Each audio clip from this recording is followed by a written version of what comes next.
So yeah, my friends, that was the unboxing of the SMK helmets model MA200.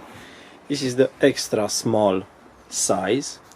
It's in my opinion, this is the best budget helmet that can be. It has a very nice matte color, matte black color. The visor is open. You have about 5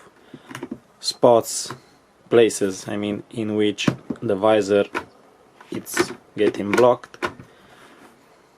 Sorry about the focusing of the camera.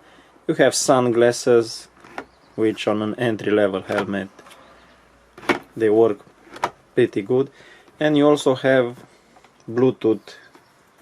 The helmet is ready for Bluetooth connectivity.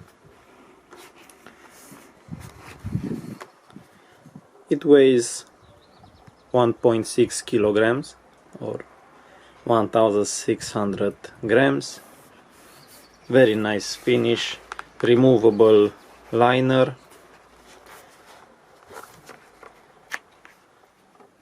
big ports for airflow. Also on top of the helmet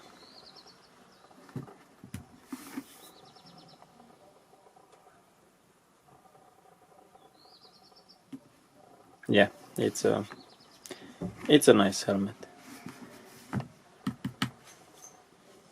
Don't forget to like the video, subscribe, and see you in the next one for more reviews about motorcycle gears and whatnot. Bye!